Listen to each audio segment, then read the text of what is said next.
Hello, welcome student. We are going to read manufacturing industries from geography chapter. In this chapter, we will understand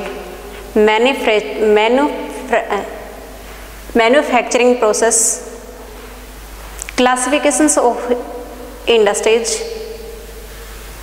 and advantage and disadvantages of industries. What is manufacturing? Define it. Manufacturing, large amount of product after processing of raw material are called manufacturing. It means raw material को जब हम process करके और finish good या valuable goods में change कर लेते हैं तो उसको मैन्युफैक्चरिंग कहेंगे. It's okay. Next, importance of manufacturing. इसमें इम्पोर्टेंस के बारे में जानकारी मिलेगी. मैन्युफैक्चरिंग हमारे लिए क्यों ज़रूरी है. देखिए, इंडिया एग्रीकल्चर बेस्ड कंट्री है. Maximum population of India is depended on agriculture, but we have no sufficient land mass for the survival of Indian citizen. तो हमारे पास लैंड कम है तो उसका अल्टरनेट हमारे पास होना चाहिए जॉब के लिए, इकोनॉमिक ग्रोथ के लिए. तो जो मैन्युफैक्चरिंग है वो हमें जॉब प्रोवाइड करवाने वाला सेक्टर है.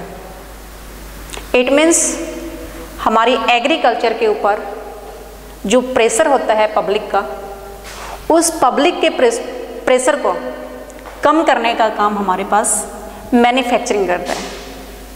मैन्युफैक्चरिंग से ही सेकेंडरी और टर्शियरी सेक्टर की जॉब क्रिएट होती है. It's okay. नेक्स्ट पॉइंट, इसके अंदर लार्ज प्रोडक्ट होता है और लार्ज प्रोडक्ट के बाद उसका कंजप्शन के लिए मार्केट सर्च की जाती है और मार्केट यानी कि इंटरनेशनल मार्केट तक हमारा माल पहुंच जाता है. तो इंटरनेशनल मार्केट में जब हमारी प्रोडक्टिविटी पहुंचेगी तो उसके बाद में हम फॉरेन करेंसी गेन कर पाएंगे. It's okay. तो ये हमारे पास इसकी मैन्युफैक्चरिंग की इम्पोर्टेंस है कि हमें जॉब प्रोवाइड का जॉब प्रोवाइड करवाने के लिए अल्टरनेट स्कोप है मैन्युफैक्चरिंग. फॉरेन करेंसी ली जाती है. इंटरनेशनल मार्केट में जाने के लिए कंपटीशन किया जाता है, जो कंपटीशन भी हमारे लिए बेनिफिशियल होता है क्योंकि उससे क्वालिटी मेंटेन होती है.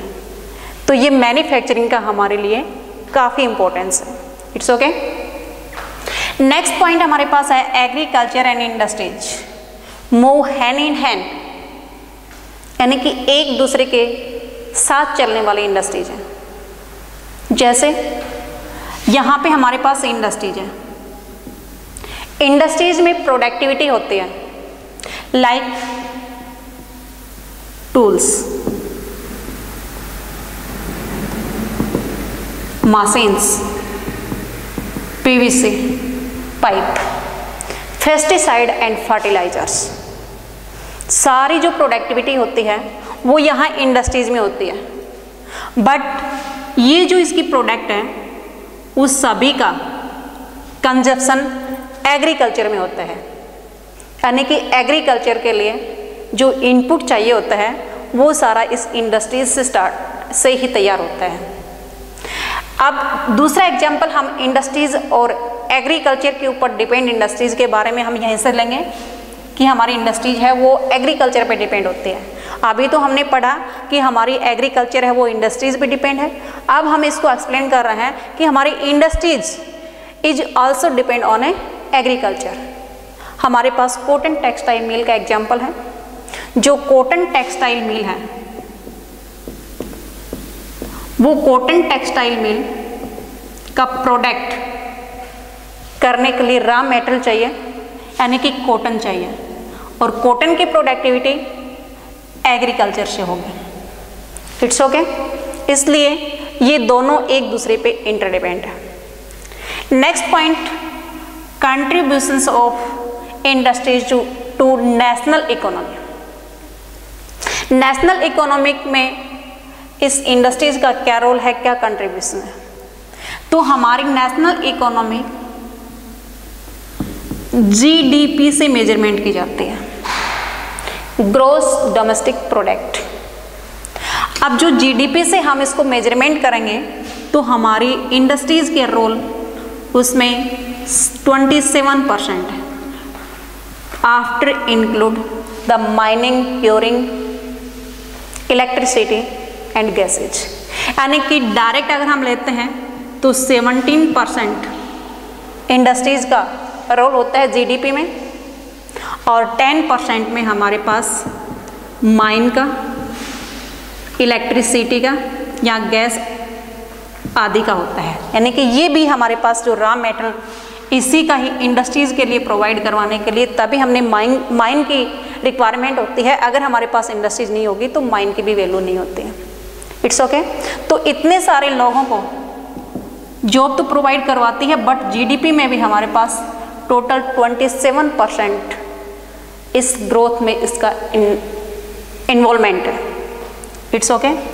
Next point, industrial location. इस पॉइंट पे हम स्टडी करेंगे कि हमारे पास इंडस्ट्रीज कहाँ पे सेट होती है। तो सेट होने के लिए दो फैक्टर हैं, दो फैक्टर रिस्पॉन्सिबल हैं। First physical factor, second human factor. Physical factor में हमारे पास नेचुरल फैक्टर बोल सकते हैं इसको, like raw material. Second climate, third water, और नेक्स्ट पावर। जहां पे ये चीज होगी वहां पे हमारे पास इंडस्ट्रीज के लोकेशन हो गए। It's okay. Next human factor. Human factor को हम सोशल, इकोनॉमिक सेक्टर भी कह सकते हैं। कैसे? जो फैक्टर ह्यूमन के द्वारा प्रोवाइड करवाने वाला हो, जैसे हमारे पास आ गया कैपिटल। कैपिटल यहाँ मनी से है, इट मीन्स जहाँ बैंक की फैसिलिटी होंगी वहाँ पे हमारे पास इंडस्ट्रीज की लोकेशन होगी। सेकंड मार्केट, जहाँ पे मार्केट होगी वहाँ पे इंडस्ट्रीज की लोकेशन होगी। नेक्स्ट ट्रांसपोर्ट, और नेक्स्ट चीप लेबर। ये फैसिलिटी जहाँ पे होंगी वहाँ इंडस्ट्रीज लगेगी, अन्यथा इंडस्ट्रीज वहाँ पे सेट नहीं होगी। It's okay. नेक्स्ट हमारे पास आता है बेटा एग्लोमरेशंस इकोनॉमी। इस पॉइंट को आप अच्छे से समझिएगा। इस प्रकार की सिचुएशन जहां लार्ज फैसिलिटी हो बट एक दूसरे के कोलिब्रेशन से वो उसके लिए बेनिफिशियल हो। लाइक ये एरिया है मानेसर का, यहाँ पे इंडस्ट्रीज आ गई, इंडस्ट्री लगी, इंडस्ट्री को रिक्वायरमेंट हो गई लेबर की, ये लेबर का रेजिडेंस हो गया। इस लेबर को रिक्वायरमेंट हुई मार्केट की, यहाँ पे मार्केट सेट हो गए। इस मार्केट के बाद में इनको रिक्वायरमेंट हुई बैंक फैसिलिटी के, यहाँ पे बैंक हो गए। इन लोगों को रिक्वायरमेंट हुई हेल्थ केयर के, यहाँ पे हॉस्टल सेट हो गया, यानी कि हेल्थ फैसिलिटी मिल गई यहाँ पे। नेक्स्ट इन को एजुकेशन इंस्टीट्यूशन की जरूरत पड़ी, यहाँ पे एजुकेशन इंस्टीट्यूशंस भी आ गए। ये जो आपके पास ऐसी सिचुएशन क्रिएट होगी कि एक दूसरे के कोलिब्रेशन से ये यहाँ पे जॉब भी कर रहे हैं, इस इंडस्ट्रीज का कंजप्शन भी हो रहा है और दूसरी फैसिलिटी यहाँ पे लार्ज फैसिलिटी भी यहाँ को मिल रही है। तो ये कंबाइन जो इनकी ग्रोथ है उसी को हम बोलेंगे agglomerations economy. It's okay. Next point हमारे पास आता है क्लासिफिकेशंस ऑफ इंडस्ट्रीज। अब इंडस्ट्रीज की क्लासिफिकेशंस करने के लिए बहुत सारे हमारे पास बेस हैं, इसी बेस को मैं एक्सप्लेन कर रहा हूँ, आप सुनिए। First, on the basis of raw material. Second, on the basis of mineral. Third, on the basis of capital investment. Fourth, on the basis of ownership. and next on the basis of a weight. It's okay. I will explain first on the basis of raw material. On the basis of raw material industries, on the basis of raw material industries are divided into many parts, but we have main two parts, two types: agro based industries and mineral based industries. Agro based industries क्या होती है वो सुनिए। जिस industries को raw material के लिए agriculture product पे डिपेंड होना पड़ता है वो एग्रो बेस्ड इंडस्ट्रीज हो गया। जिस इंडस्ट्रीज को रॉ मटेरियल के लिए मिनरल पे डिपेंड होना पड़ता है वो मिनरल बेस्ड इंडस्ट्रीज हो जाएगी। लाइक एग्रो बेस्ड इंडस्ट्रीज का एग्जांपल हमारे पास कॉटन मिल है, जूट मिल है, शुगर मिल है, etcetera. Mineral based industries, iron and steel industries mineral based industries है। Next point, on the basis of main role. ये role क्या करती है, क्या रोल है इनका? फर्स्ट, बेसिक और की इंडस्ट्रीज। Second, consumer industries. तो आपको यहाँ पे एक बार स्पेशल देखना है, बेसिक और की इंडस्ट्रीज, यानी कि जो इंडस्ट्रीज दूसरी इंडस्ट्रीज के लिए बेस तैयार करती हो, या ये कहेंगे कि दूसरी इंडस्ट्रीज के लिए की का काम करती हो, यानी कि उसका जो की होती है, की इट मीन से लॉक खोलने का इंस्ट्रूमेंट, उसको उसका वो इंडस्ट्रीज तभी खुल पाएगी जब यहाँ से उसका बेस तैयार होगा, नहीं तो वो इंडस्ट्रीज चल ही नहीं पाएगी, यानी कि उसको रॉ मेटेरियल नहीं मिलेगा। हमारे पास यहाँ पे आयरन एंड स्टील स्मल्टिंग का जो काम होता है, क्योंकि वो डायरेक्ट हम उसको यूज नहीं करते हैं, और वहाँ से जो स्मेल्टिंग होगा आयरन ओर से जब तैयार हो करके आयरन ओर से जब हम आयरन प्रोडक्ट करेंगे तो वो आयरन यहाँ पे जाएगा, कंज्यूमर इंडस्ट्रीज में जाएगा, यानी कि यहाँ से जो प्रोडक्ट हुआ डायरेक्ट क्लाइंट उसको परचेज नहीं करता है या कंज्यूम नहीं होता है, इसकी जो प्रोडक्टिविटी है वो यहाँ पे जाएगी। इसको कंज्यूमर इंडस्ट्रीज बोलेंगे।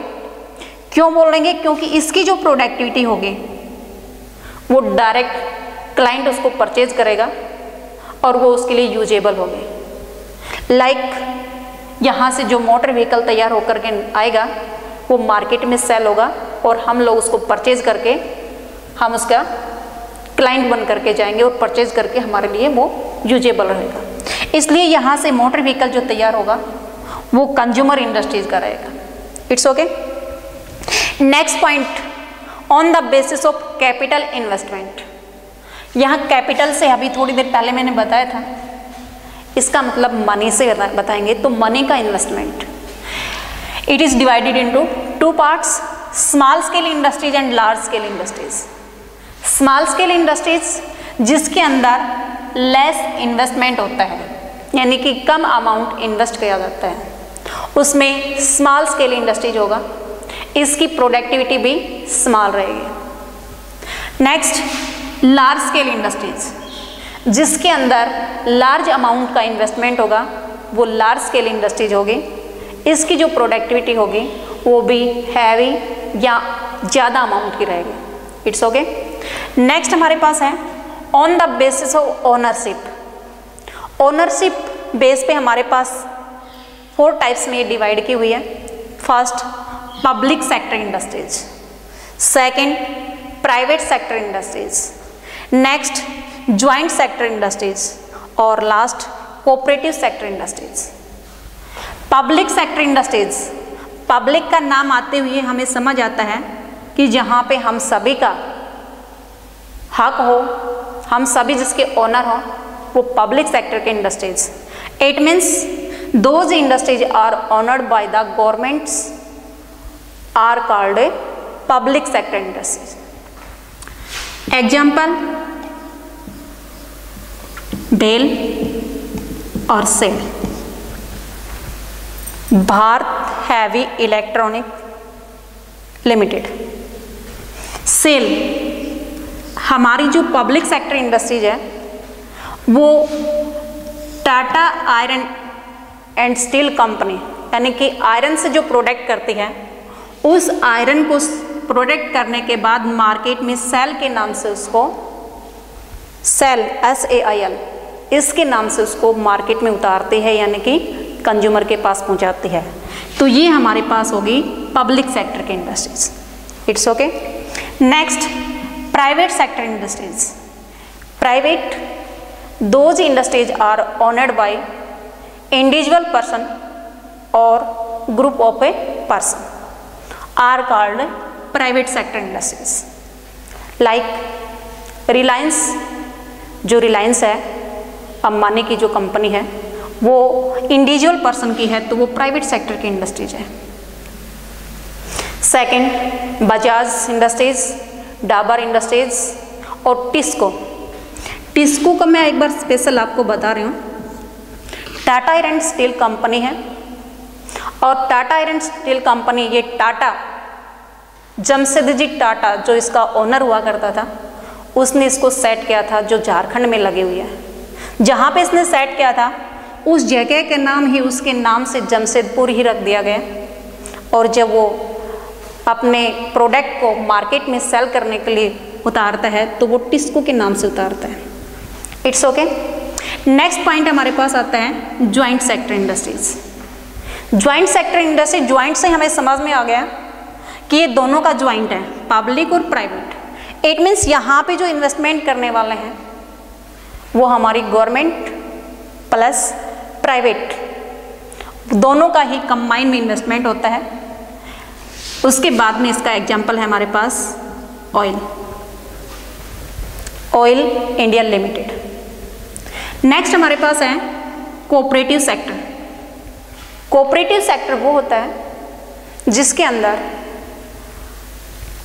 उसका इन्वेस्टर और उसमें काम करने वाली लेबर दोनों का ही इक्वल कंट्रीब्यूशन होता है, उसका प्रॉफिट भी दोनों में इक्वल डिस्ट्रीब्यूट होता है। उसको कोऑपरेटिव सेक्टर इंडस्ट्रीज बोला है। इसका एग्जाम्पल हमारे पास है शुगर मिल और milk mill. It's okay. Next on the basis of weight, weight के बेस पे हम इंडस्ट्रीज को डिवाइड कर रहे हैं दो पार्ट में, हैवी वेट इंडस्ट्रीज और लाइट वेट इंडस्ट्रीज।